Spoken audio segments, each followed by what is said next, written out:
please join me in the Pledge of Allegiance?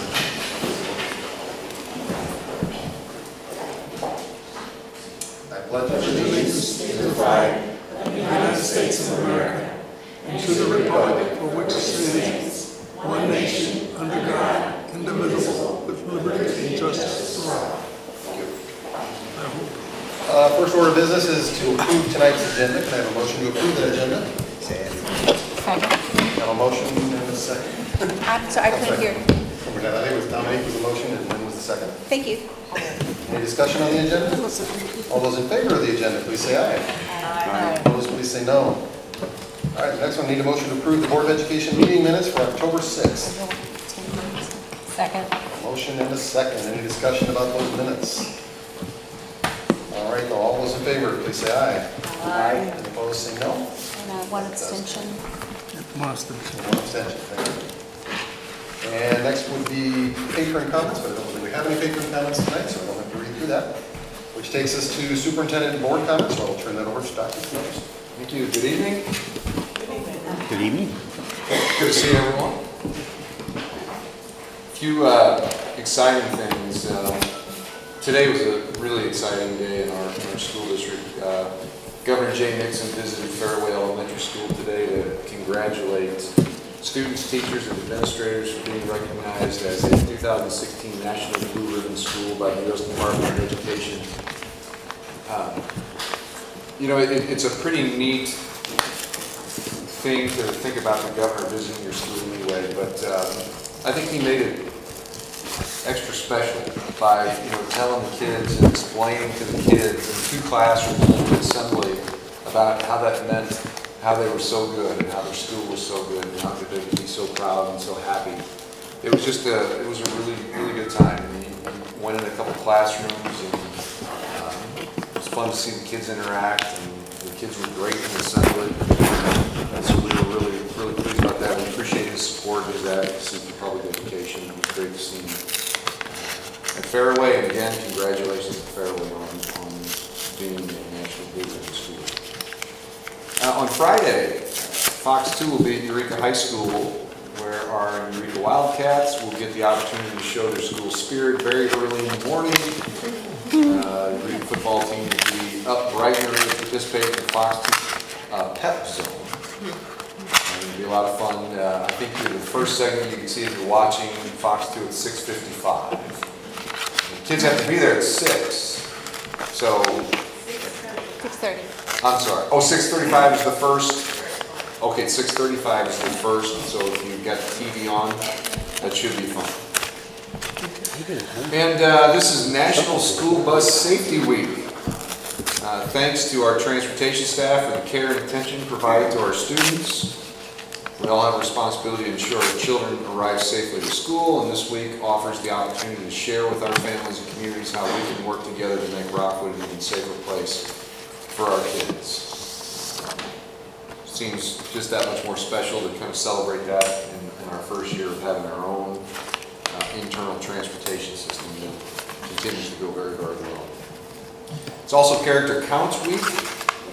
We know that we are a National District of Character, recognized at the national level. In Rockwood, we believe that character education is connected to social and emotional learning. It's about helping students develop skills necessary to understand and manage emotions, set and achieve positive goals, feel and show empathy for others, establish positive relationships, and to make responsible decisions. So just in light of that, if you haven't seen the latest in the first of the year, the Kid Soup video that came out, it's about character and the importance of character. And once again, Kid Soup does not disappoint. It does a great job. Keep in mind that on Tuesday, November 8th, that is Election Day, and Rockwood schools will be closed to accommodate area voters. It will be a high voter turnout, no doubt, and our schools will be closed, which is a little out of the ordinary to have a Tuesday where kids do not come to school. The election is an important part of Rockwood classrooms through the Kids Voting Missouri. We participate in that. Students are learning about government, democracy, voting, and citizenship. We believe it's important to prepare our students for their civic responsibility to become lifelong informed voters. One other thing before we move on, I this is a really cool thing, and I think we should celebrate people when it's appropriate. And I just want to bring attention to our very own Chief Information Officer. Is that what we call you? Yes. I call him Will. I've been called Yes. I think I call him Sir. Yes, but this is a pretty amazing thing. We know that Will serves our country in the National Guard and has for many, many years. And on November the 6th, will be officially pinned or promoted, however you want to call that, to a Brigadier General. Here, here. Quite amazing when you think about it.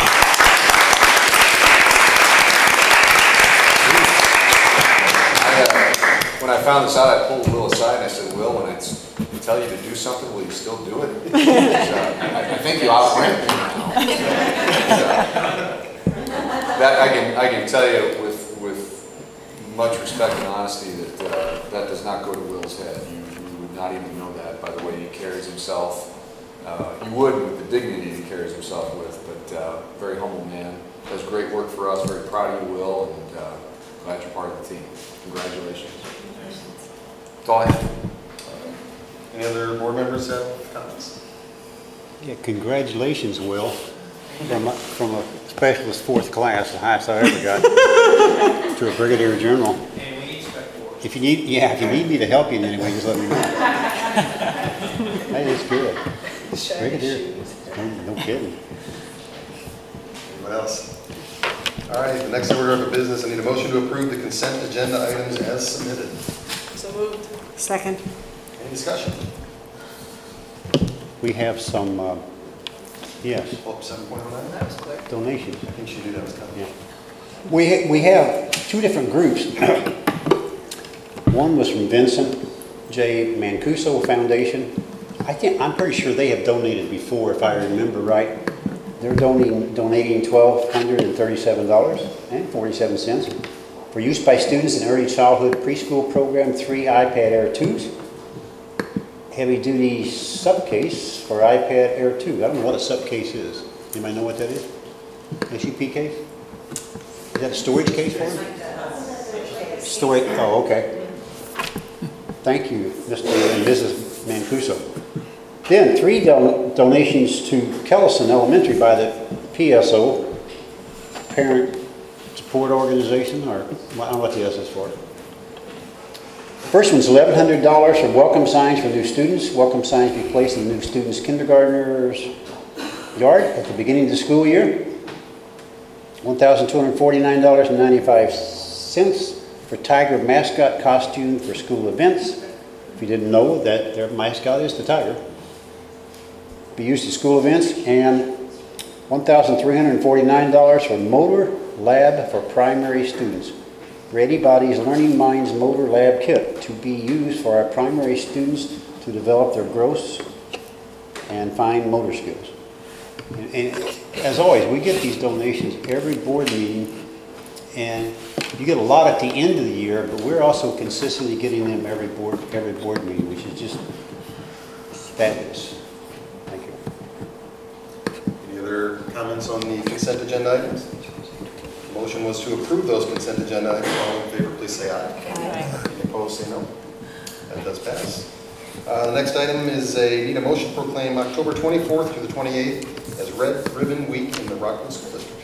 So moved. We have a motion and a second. I think Terry Harris and Jean Swartz are going to do this. At least that's what it says. There we go. Please. I'm sorry. Hi, thank you.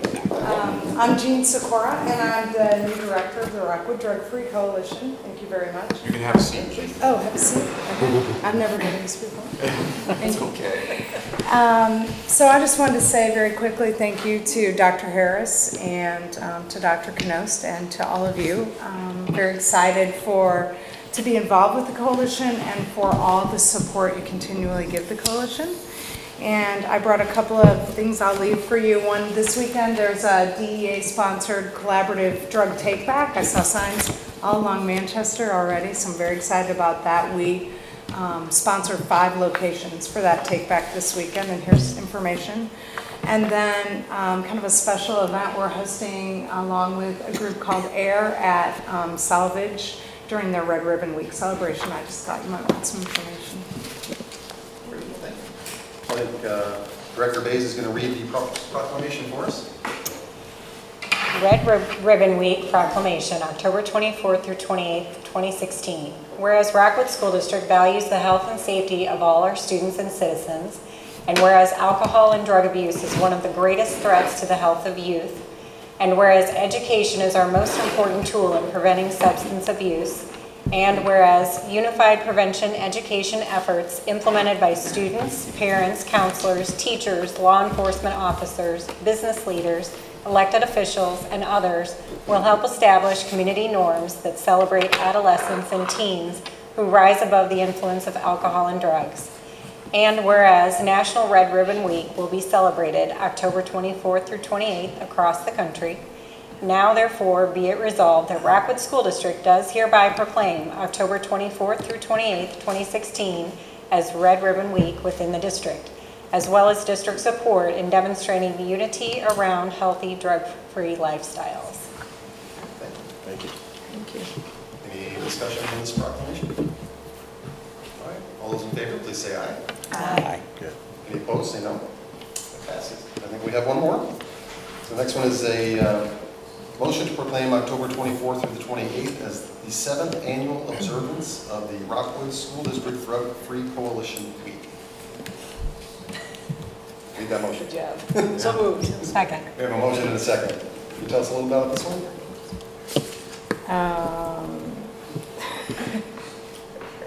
No, because I didn't know. We do this each year.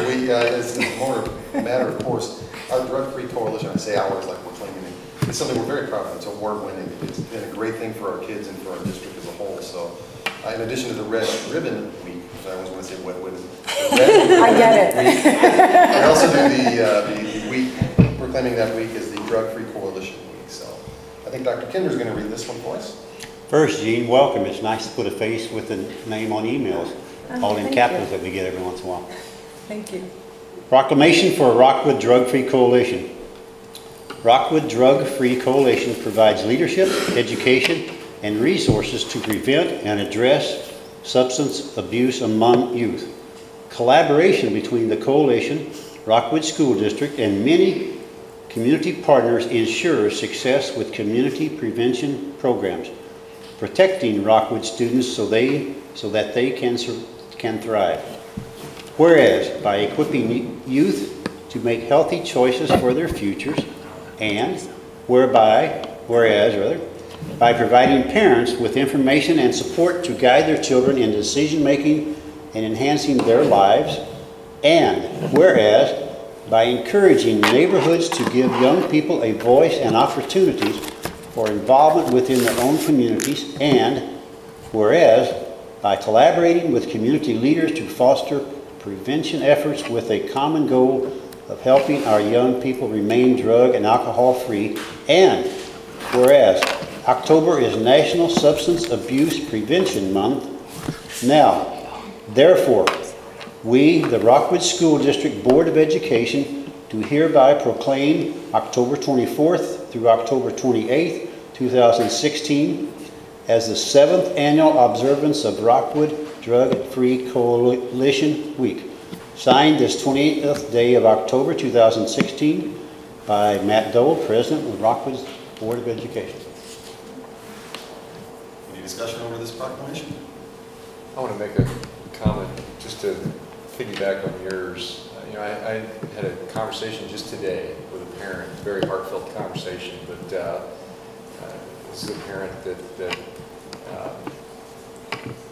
I'm not going to say anything on that regard because I don't want to feel like I'm identifying anyone. But anyway, ended up in a conversation with her about her child who's a recovering addict. And she really did, we talked for a long time, but what she just kept saying is we're just not doing enough. And of course I referenced the coalition, the good work that the coalition is doing, and I think we would all agree we're not doing enough because we're not fixing the problem. We hope that we're curtailing, and we know that the work that the coalition does really helps that. But the day and age of thinking that you know, a West County school district is not impacted by drugs is just not accurate. It absolutely is. Our students see it, our teachers see it, our parents see it. The biggest concern about from this mother was that she didn't recognize the signs. And she thinks that when we host town halls and we talk about the heroin opioid epidemic, that it doesn't get the attention of the parents that just traditionally think my kid's not doing that. And she really encourages us to try to find more ways to get parents engaged in the conversation who are going to be reluctant. And I told her, I said, help us, please come talk to us, because that is the toughest problem, to get people to listen, to know those signs before it's too late. But having said that, I always feel some comfort in knowing that we have, such as Matt said, an award-winning coalition. Gene, we appreciate you coming in and taking the reins and continuing to move that forward. We've grown the numbers in the coalition. I can't attend all the meetings, but when I do drop in, I love the activity that's going on and the engagement that's going on. We have students involved. We have local law enforcement. We have community members that otherwise wouldn't be connected to the district. So it's great work. Thank you for it. And as your superintendent, I'll always do whatever I can to support any efforts to expand, grow, increase, improve. It's here, and I know this board would as well.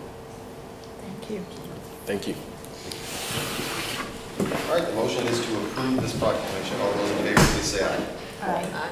Any opposed, say no. That passes. Thank you. The next item is an informational thing. I think Dr. Counts is going to join us for middle school and high school program design review update. Good evening. I wanted to come and share an update with you tonight. As you know, we are well underway with our middle school program review, and we have just recently started the high school program review. So I wanted to go over both of those with you tonight to give you an update of the work we're doing. So I'll start by discussing middle school. As you know, we started this program review in December of last year, so we're well into our second school year of studying. The key question for our group was, what is the ideal middle school experience for our students? And so we're trying to define that and then hopefully create that here in the Rockwood School District. We already have amazing things going on, but we're looking at that continuous improvement model to see what things are changing in our world in education, and then what can we do to continually improve our process. So as you might remember, our working committee set 5 priorities for review, and I'm just going to kind of update you on each of those subcommittees. Before I go into the specifics of each subcommittee, something that's important to know is that we will be getting ready to put out a survey to our parents, our staff, and our students in regard to these topics that we're currently reviewing. So we're at a place now that we're kind of ready to start looking at some more finalized recommendations, but of course we know that we need much more feedback than just a 50-member committee on this working committee. So in fact, our October meeting is next week, and we will be finalizing those survey questions to put out to our internal and external community. So that will drive some of this, but this is kind of where we are right now. Obviously, this is still a work in progress as we receive that survey feedback. So the first subcommittee is focusing on social and emotional learning, also known as SEL. You hear us talk about that a lot. And again, these 5 topics are the topics that kind of bubbled to the top as the most important areas that we wanted to study. There's many other areas that are important to us, but the committee felt that these were the 5 that were the biggest priority right now to study. So social and emotional learning, this subcommittee is looking at how do we help prepare our students to be more equipped with things like relationship skills, decision making, self-management, all of those skills that really help them be productive and successful no matter what they do, whether it's inside of our schools, outside of our schools. So that subcommittee is looking at How can we embed those things within our school day, within our curriculum, within the activities that we're already doing in middle school? We're also looking at kind of evaluating what resources we currently have. This mentions the Tier 3 supports, and that those are things that we currently offer for students who may have needs in those areas. It ranges from counseling and therapy, small groups in school. It can be even study skills and some of those kinds of things. So we're looking at what we already have and what resources we might want to add in this area. But the main focus of this subcommittee is really what can we provide for all students in that area of social and emotional learning, so that kids are continually honing those skills that we know are going to help them be successful regardless what they do after their time in school with us. The second subcommittee is focusing on academic needs. No surprise that would be a priority. You'll see a couple of different bullet points there that have kind of surfaced under the umbrella of academic needs. Reading intervention, we're just continually looking at how we provide services for those students who may need additional reading support. So we're just evaluating what we're currently doing and what can we do in addition to that to make sure we're getting all of our readers up to grade level and beyond.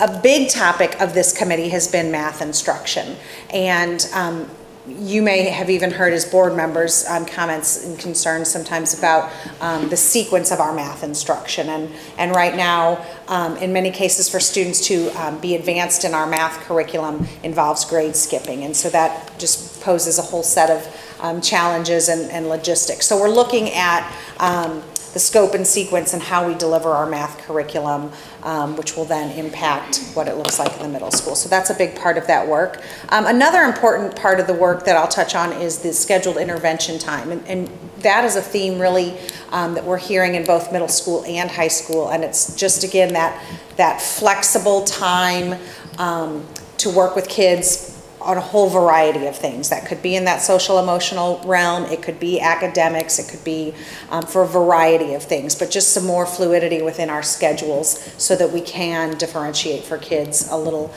easier than we currently can do. So you'll see that throughout, that'll be a theme in both program reviews. The next committee is a fan favorite, start time. So this one has been a fun one to put our arms around a little bit. And I mentioned this, and I should have started with this. Our middle school principals are each facilitating one of these subcommittees. So I need to give lots of credit to them because they've done a lot of behind-the-scenes work and have had to have some challenging, courageous conversations around some of these topics, and start time is one of those. So right now what the start time subcommittee is, first of all, we're really anxious to get the feedback from our communities because that will really help guide our work. But up to this point, they've been doing a couple things. They've been looking at research. What does research say is best for our adolescent learners? And then they also are weighing that with personal preference, because we know those are really the two things that are going to drive how people feel about when children go to school. We know that life still happens, even if we know best practice tells us that kids should go to school after 8 a.m. or 8:30 a.m. We still live in a society where parents have to be at work at a certain time, or older siblings have to go to school at a different time. So there's all of those things to kind of manage. So that's what that subcommittee is looking at. And they're really looking at middle school in isolation right now because that's the focus of this work, but also they then will turn that over into some type of recommendation that would have to consider what we do with elementary and high school because of looking at tiered busing and things like that. So there's a lot to consider on that one, but that work is really taking light, and they're coming up with some possible recommendations that could be looked at that are also financially feasible as well. The next one was probably one of our highlights, because I don't want to say it was the easiest, but the addition of the middle school activity buses was a huge plus in this category. So thank you to the board for approving that. Our principals and schools are very grateful for that. And that was part of the charge of this committee, was to look at how could we get additional transportation opportunities for kids to have clubs and activities after school. So that's already been put into place. So then this subcommittee spent their time working on just formalizing some processes that are more consistent across our middle schools for how we offer activities, how we designate our roles and responsibilities. So this subcommittee is actually kind of checked off their list, and they feel like they've met their goals, and so they've kind of divided themselves and are helping the other subcommittees. And the last middle school subcommittee is focusing on the master schedule, how we actually schedule students into classes. And this one is really codependent on what is decided from the academic focus and the social and emotional learning components, because we want to, obviously all of those things go together. It's kind of like a puzzle. So once we know what the priorities are for our academic needs and our social emotional needs, we'll build the schedule around that, or the type of schedule. And right now that committee is looking at all different types of schedules. We're researching things that folks are doing here in our area locally, and then we're also looking at scheduling options that are creative and different things that are happening across the country. I put on there the idea of looking at some type of hybrid schedule, and what that really means is giving us that flexibility that we talked about, that not every single day has to look exactly the same. And I know as parents that sometimes gets a little tricky when you don't know which day it is and what their class schedule is, but that's a way that we can possibly increase offerings that we have for kids, as well as build in some time for some flexibility with interventions and other needs. So that's where that committee is. I just wanted to highlight for you kind of the timeline for that middle school review. You can see from month to month kind of the key activities that are going to take place.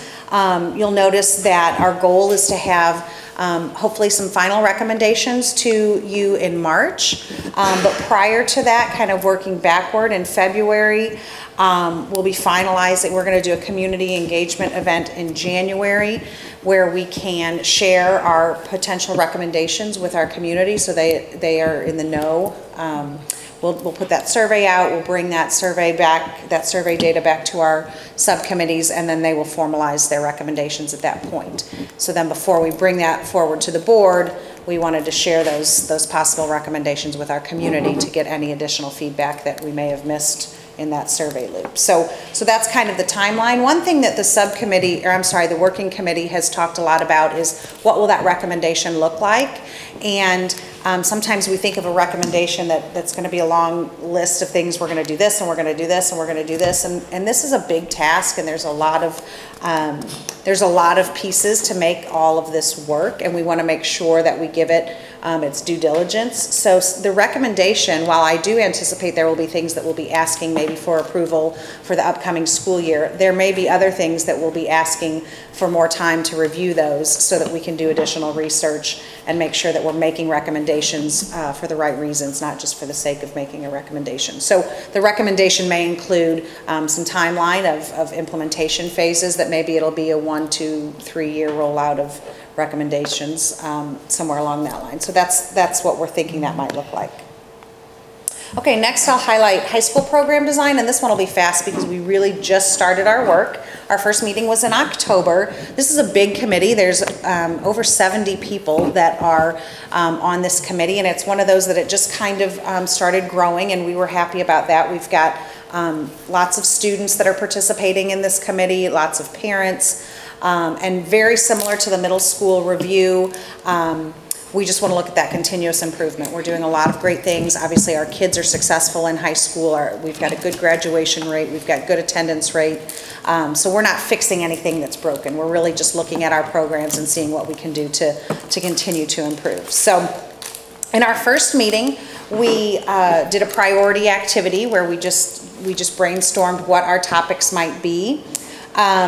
Through that, the topics that kind of bubbled to the top are some of the similar things that we heard in middle school. There's definitely an interest in looking at more social and emotional supports for students and time in the school day to provide those. One of the very probably most sought after ideas that we want further review on is looking at innovation in our high schools, and how can we take innovation and really look creatively at everything we do in our high schools, even back to the idea of the start time conversation, that you know, are there ways to look at the entire instructional model in a different way? Do we have to go to school from 8 to 3 o'clock, or is there an option for kids to have some flexibility in that? And does school have to happen inside our four walls, or can it happen with our business partners and in our community and with our universities and things like that? So I was really excited to see that one just naturally bubbled up anyway.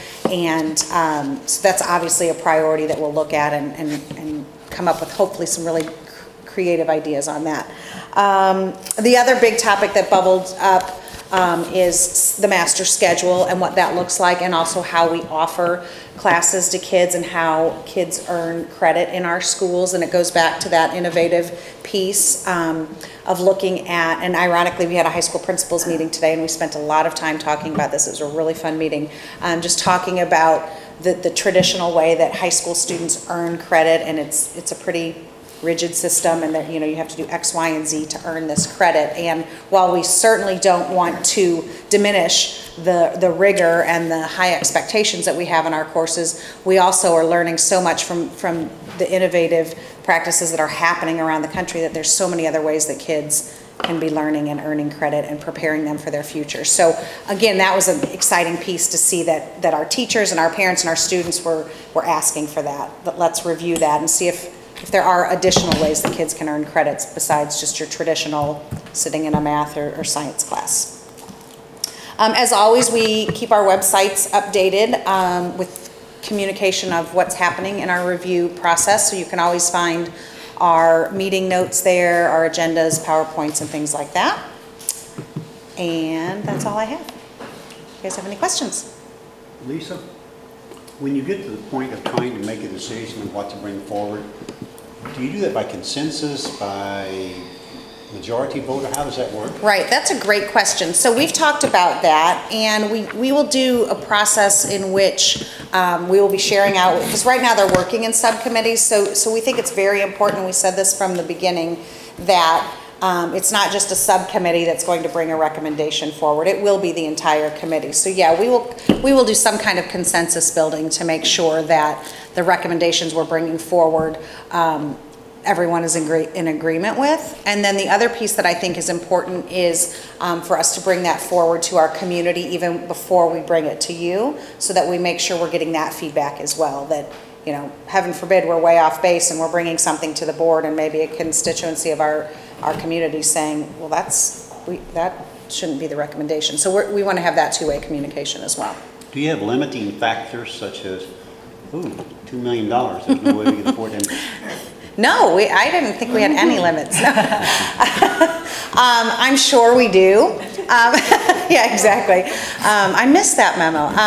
No, I'm certain we do, but what we have really been trying to encourage this committee to do, and Dr. Knost's leadership has been instrumental in this, is to continue to foster that creativity. And we know that there will be parameters that we have to work in, whether that's finances, whether that's facilities, you know, DESE guidelines. We tend to hear about those sometimes. So sometimes there are just going to be parameters that we have to consider, but we felt like we wanted to build the ideal program first and then put it out there to the experts in our district. Again, finance, facilities, legal, whatever it may be, human resources, there may be, you know, contractual things. So any of those district experts then would help us determine feasibility and maybe what pieces can we implement now, what might have to be part of that progressive timeline. Yeah, so you're really not limiting, you're allowing all stuff, and then if it gets far enough down the road, there may be a limiting factor, but you're not doing Correct. Correct. Correct. I like that way. Yeah, and in both committees, that's what we communicated, that we didn't start this process with an idea in mind. This wasn't,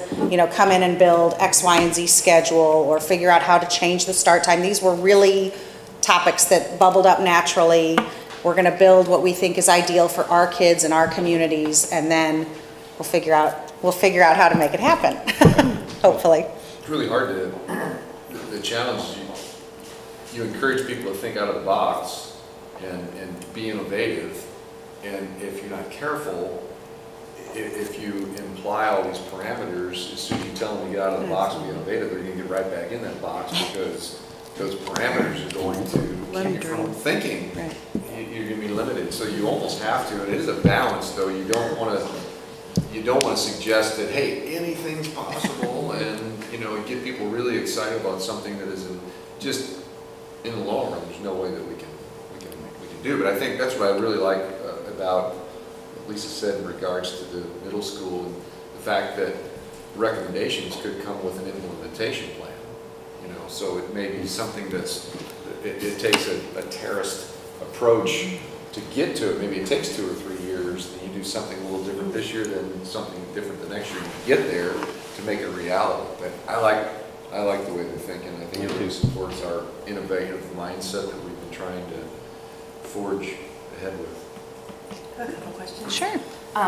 You skipped over the review of the gifted program. Oh, I'm sorry. I wasn't reading every bullet point on there. I was just, sorry. yeah, I'm sorry. You're right. Yeah, so that one bubbled up, talking about the way we currently deliver gifted services, and just analyzing if that is the best way to deliver gifted services, and should we look at a different model. So that is probably one that will be that additional research piece, because that's a big topic that will require many more voices around the table than just, you know, this subcommittee. So that's something that was brought up just because gifted at the middle school level alternates with ELA, am I right? So that was a topic that came up, that students in the gifted program aren't receiving English language arts every day. So that was the topic that came up through that committee. Okay. And then the other was the, I know they're big on the time, as far as the start time. And you said there's going to be a community review with the subcommittee. Is it just going to be the subcommittee of the middle school, or is there going to be a collaboration with the middle school, high school, elementaries to make sure we're doing what's in the best interest of all of the kids? Or Yes. So one thing that we don't want to do is move middle school in a direction that we think is positive and more effective at the detriment of another group. So we know that those are considerations that have to happen. What we asked the middle school subcommittee to do, because they right off the bat went to that, like, well, yeah, this would be great for us, but oh, wait, what's it gonna do to these other levels? So they instantly knew that was something, that's kind of one of those parameters that you can't help but consider those things. So what we've asked them to do is first just tell us what you think would be ideal for middle school, and let's figure that out. And then we'll figure out how we can incorporate that into either our already existing system, or if there has to be changes to the other system, what would that entail? So I do foresee it's going to ultimately have to be a bigger conversation than just a middle school conversation, but that's just where we're starting. And interestingly enough, on the high school review, while it wasn't as named as frequently, there was some question about start time at the high school level as well. So they too are interested in at least reviewing start time and considering any other options that might be out there. So that's another one of those areas that we're really challenging people to think creatively about. And that does start time have to be so defined? You know, could there be varied start times? Could we have different segments of either our community or our schools that start at varied start times? Is there a way to look at how we tier our buses differently? So all of those will be part of the consideration for regardless of how the recommendation falls out. One last question, sorry. I'm not sure the percentage of the population that actually, I know we have a huge bus system, but I'm not sure, I know there's a lot of kids that are, their parents just take them. Mm-hmm. I'm included, even though there's a bus available. Is there any consideration as far as the percentage of the population that actually takes the bus versus the population that's, you know, their parents bring them? Is that taken into consideration? I know it sounds like it's all revolving around the tiering of the buses, but how much impact does that, would those two factors have on the actual start time if the majority of the kids are not being bused into the school? Well, we know from our ridership that middle school students are our highest ridership. That's where the most riders are. So that's why that's really important, because when we look at how many students are accessing our bus service, the highest numbers are at our middle schools. In fact, that's what guides the whole tiering system, because that's where they need the most buses. So that would be taken into consideration. And one thing, when you'll see when the survey comes out, it is trying, the questions are trying to get at some of that, because we know that, again, that's personal preference, that, you know, if families aren't choosing to use the bus, you know, that's a priority to them. And so that could have an impact. If we know that, would parents choose to keep the start time as it is if I decide not to use the bus? So we want to look at lots of options and not just a one-size-fits-all approach. I don't know if that's possible, but that's certainly something that we think we want to consider. Doesn't it also, if you change the times, such as the middle school from 7:20 to 8:15, that would possibly change the parents' pattern. They can drive them for the 7:20, but they can't, so that would change that too. Right. I guess you could gauge that by a survey or whatever, but that would be... Well, and that's exactly, Glenn Hancock is, in our data department, is fantastic at drafting these survey questions. So we have some sample questions that are trying to get at that personal preference situation. That, again, we know research tells us, you know, that 8 to 8:30 time is better, for, you know, for kids to come to school a little bit later. But we also know we have that's a priority and sometimes a situation for families as well. And you talk about, you know, and then there's what time kids are out of school. You know, our middle schoolers are home now, sometimes at, you know, 2:30, 2:40 in the afternoon. So sometimes that's a family situation if there's no one at home. So it's trying to get at where is the priority for our families. And once we have that information, that will better guide our direction. Yeah, because the end time matters too. You Yeah. don't want, Right. like elementary school kid getting home at 4:35, you know, and then Exactly. time to go to sleep. Right. At 8. Yeah, and we already know that late tier at the elementary is about as late as it can go anyway, because you're right, much later kids are getting home at dark, so, yeah. Is that a 9 o'clock for that late tier? Is that 9 o'clock? Yes. It's late. Yeah. Lisa, to whom is the survey going to be sent to? What's your target? So the survey is going to be put on our webpage. It's Okay. going to be, yeah, so it's going to be live for any community member, any parent. Our buildings will use the link for the students, so it'll be all online. Great. Will we blast it too, Kathy? Blast it. Wonderful. That's good. It's always a tough topic. It comes up every now and then. Yeah. And it'd be great to hear something innovative. And there's always a cost to the students and the parents, and they're almost conflicting interests. So Right. come up with something really fun. I hope we do. It's a tough one. Thanks for all the work. Yeah, thank you. Any other questions? All right. Thank you. Thank you. All right, the next item is on harassment policy. I need a motion to approve revisions to policy 2130 on harassment. A motion and a second. I think Dr. Canosa is going to tell us about this. I am. This is actually, there's a couple policies we're bringing to you tonight, and we're actually requesting that we bypass the PIN process because in this case, there's some simplicity to it. I'm going to ask Mr. Watson to come up and sit down. You may just have a couple of things to say, but relative to this one, we realized through some conversation recently that our harassment policy, which is recently, Katie and I reviewed this recently and made some changes after we had some student groups talk to the board. But we realized that the word religion was not in the harassment policy covering students. And there's nothing driving us changing this other than we really feel at this day and age it needs to be in there. I want to be clear, they've always been protected to not be harassed by religion. I'm going to that's what I want Larry to explain and really why. The first question I had is why on earth would that not be in there? And I think he has a good explanation for that, so I'm going to let him talk a little bit about it. Okay, good evening. Dr. Canosa asked us to look at 2130 and find out if we could why religion was omitted. When you look at the language, it matches up with federal statutes, with Title VI and Title IX and Section 504. And we don't think there's any coincidence that this particular language in Policy 2130 matches up with the federal statutes. And we think when it was originally designed that whoever wrote it or designed it wrote it based on federal law.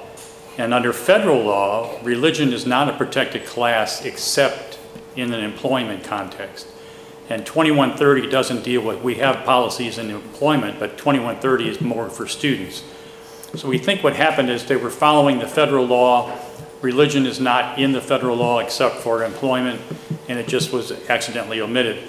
As Dr. Knos already said, though, there was already, the students were protected because there are other policies and regulations in place that are of a general nature that would have protected them anyway.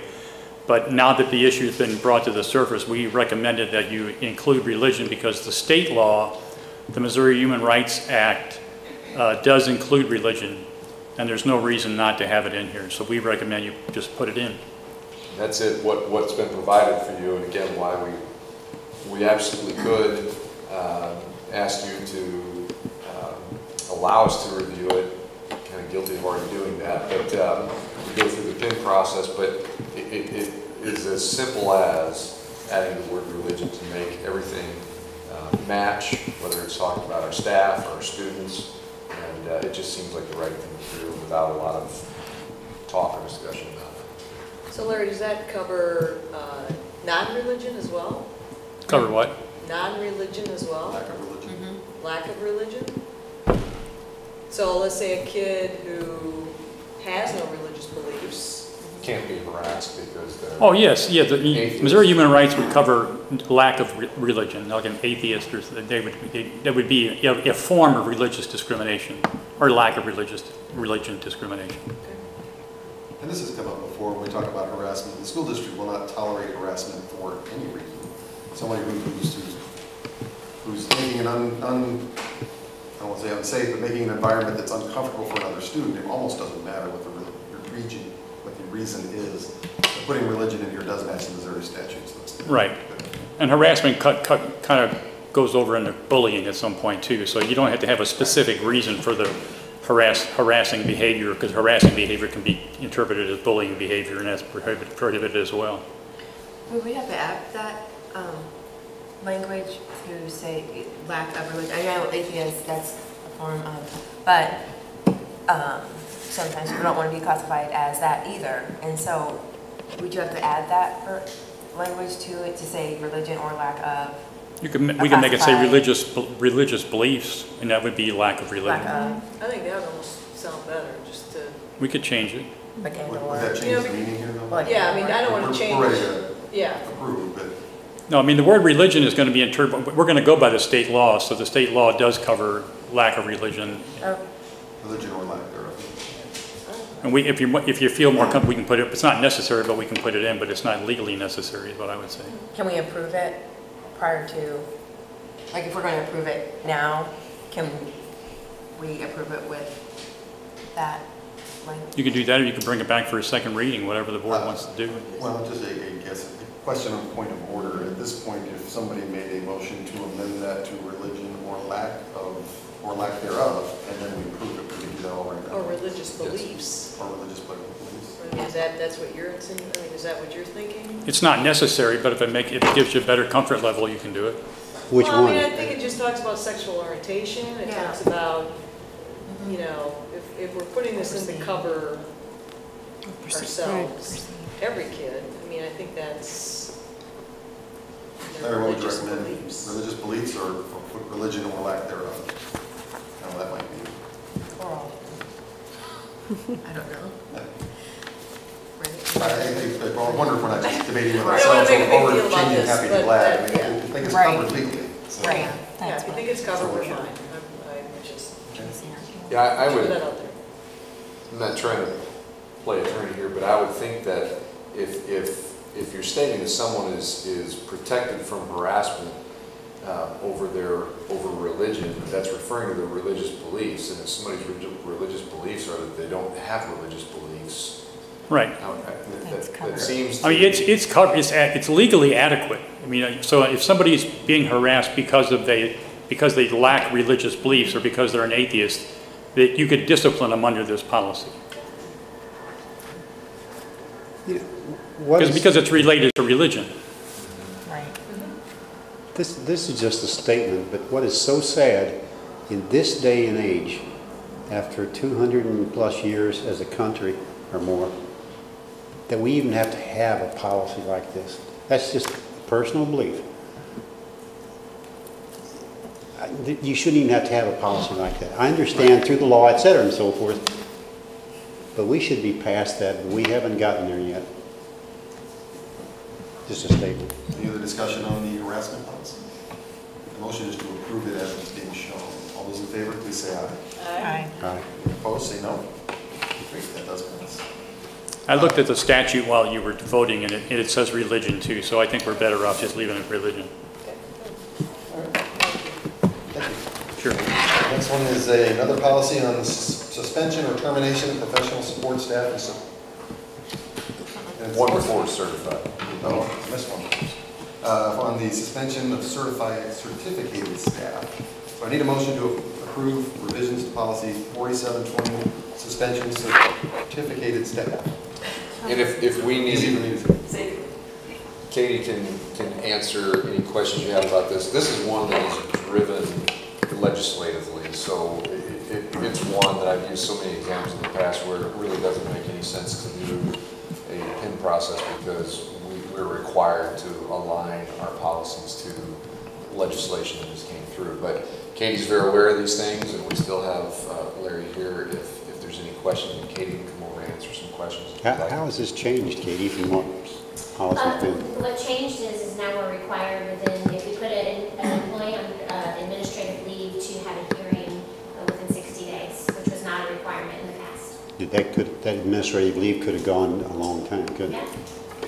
Huh. And the two policies really mirror each other. One is, like Dr. Knos referenced, certificated staff, and one is professional support staff. So they're the same policy, just different. It's just taken out of what the law says. That's exactly what's. Yeah. So the Governor Nixon's veto was overridden, and this actually went into effect on October 14th. Are we bypassing the pin on this one too, since it went into Right, effect? it really isn't a choice, yeah. Okay. Any other discussion? Excuse me, Matt, I heard that you read the motion, but I didn't catch who made the motion and the second. That's because I don't think anybody. I don't think it was made. Dominique just made a motion? Is there a second? Second. Thank you. Very good, thank you. All right, all those in favor, please say aye. Aye. Any opposed, say no. That passes. We've got one more. This one is 4721. A motion to approve revisions to policy 4721, suspension or termination professional support staff and support staff. Need a motion, please. Motion? Second. Got a second. And got this very close to the last one. Right? Yeah, that's what Katie said. They just mirror each other. It's just Yeah, so any further discussion on this one? Does that cover everybody in the district now? No, just certificated support staff. No, I mean- Professional support staff, not everybody. And the one above? When you put those two together? Huh? They're just teachers.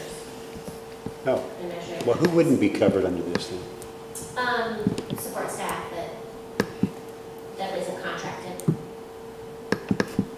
Who's that? Everyone, secretaries, Oh, custodians. okay. So neither one of these cover secretaries? He's asking who is not covered. Yeah, I'm sorry, what? not covered. Oh, okay. Wonder why. Do we know why?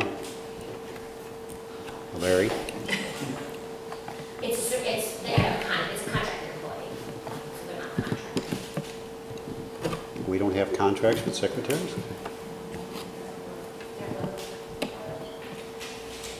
Okay, the strict interpretation, okay, I understand. I understand now, strict interpretation, yes.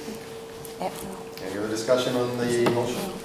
The motion is to approve the revisions to 4720. All those in favor, please say aye. Aye. Any opposed, say no. That passes. Thank you. The next one, I think Mr. Rooney and Mr. Friend might be joining us. I need a motion to approve the bond issue purchases and related contracts over $150,000 for the United Construction Enterprise Company of St. Louis for district-wide STEM lab renovation in the 16-17 school year at Marquette High School. So moved. Motion and second. Looks like we'll get just one item in here. Right. Yeah, we just went out for bid for the Marquette STEM project, and as you can see, we had several bidders. The range of prices was really very close, which means our specifications were good. We did have an alternate on this project, that we bid a base and an alternate, and we were hoping that we could put the alternate in. We did have some estimates going in, and even after accepting the alternate, we're below the amount that we had originally anticipated. So we got some really good news. We're asking you to approve the contract for United Construction for the amount of $5,102,000, which is based on the base of 4.1 plus the $946,000 alternate. Help me again. Go through, what is an alternate? Sometimes when you go through the specifications, you're not sure if you're going to have enough in the budget to take care of, to do the whole project, everything that you'd like to do. So you carve off a piece that, if the budget comes in too high, you can say, I won't do that. In this particular one was, we're building the addition under the building, and there was an area within the building that needed to be remodeled. And we thought, well, we could always come back some other time and do that remodeling, but it would have meant that we didn't have all of the labs that we needed at the appropriate time. So we really wanted to get that done, but we just went ahead and put it as an alternate just in case the bids didn't come in favorably, and then we could carve that piece off and only do the base. Yeah, you also told us about a month ago where that this building is going to be, and that was 2 weeks past when I can remember. Where is it going to be? The addition. The west end of the building, the parking lot by the loading dock. Oh yeah, out behind the loading dock. Directly west. You're sort of limited there. You have the creek and then you have the highway too. And yet it'll be the second and third floor. The first floor is That's open. right, first floor stays Yeah, there. right. This extension from those 2 floors. We're sort of creating a covered parking. They'll still maintain access to the loading dock. Is this the first of the STEM labs that we bid? Yes. So we're going to get something. Well, yeah. we bid, you may recall, we bid very late last year for Lafayette and Rockwood Summit, and we didn't like the results. Right. We thought that it had a lot to do with the timing and a lot of other construction projects in the region.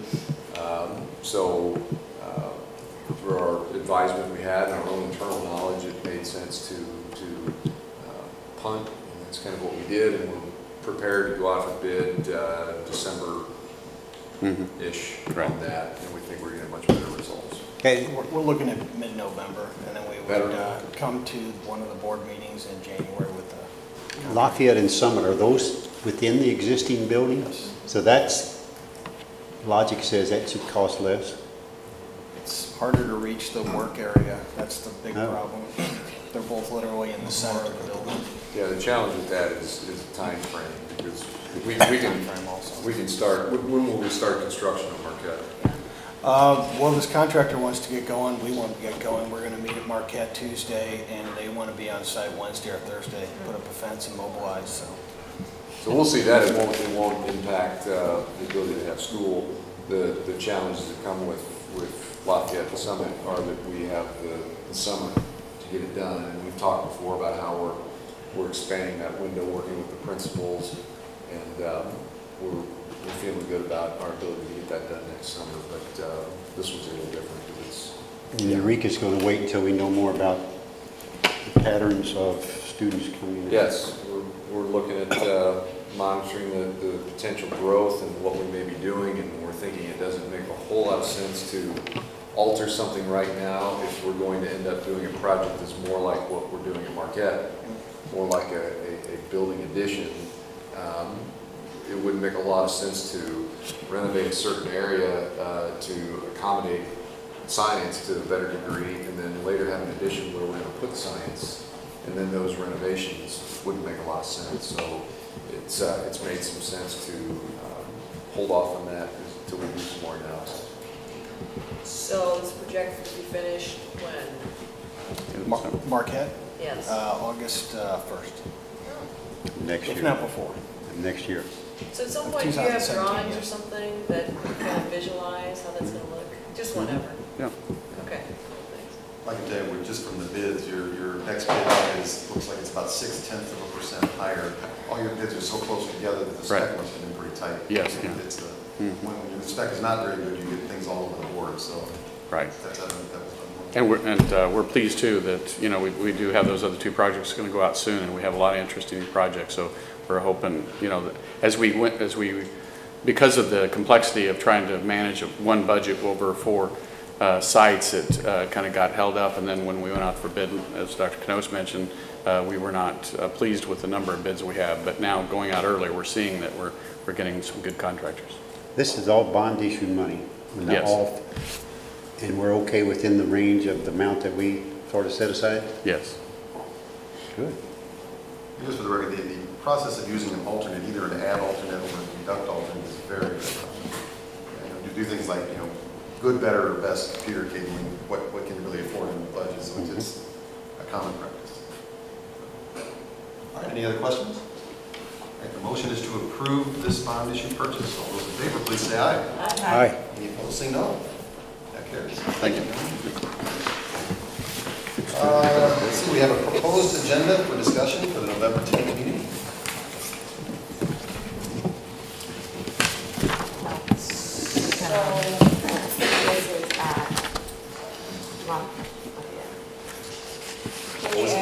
It's in wards, yes, Yeah, Lafayette High School Theater. This one is November 10th? Yes, can we add COPE on there, because I think we forgot to put COPE on there this time. Yes, stop. Yes, and update. Yes, I'll let Thank that you. out.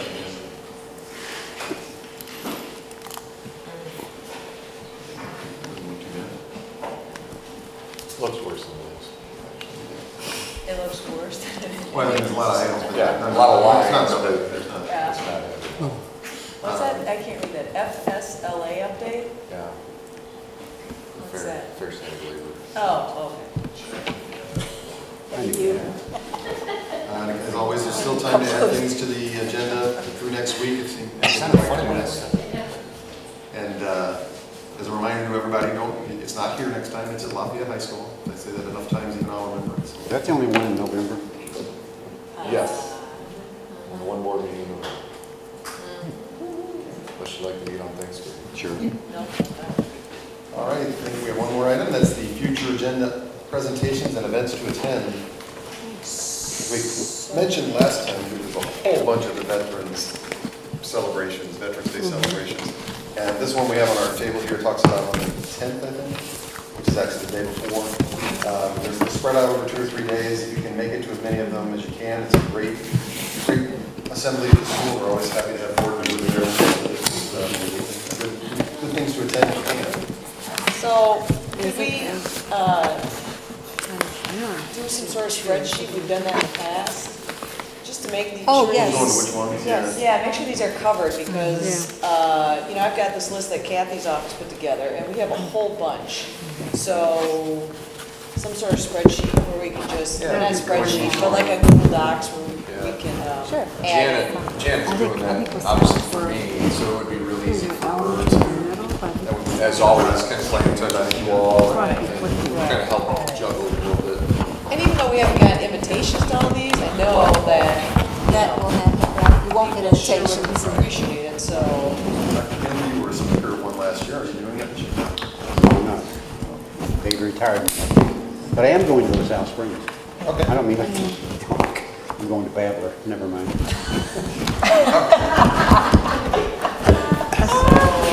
I need to call you that morning? Yeah, probably do. Well, Sal will miss All you. right. Any other discussions or topics anybody would like to bring up tonight? We will adjourn. Thank you for coming.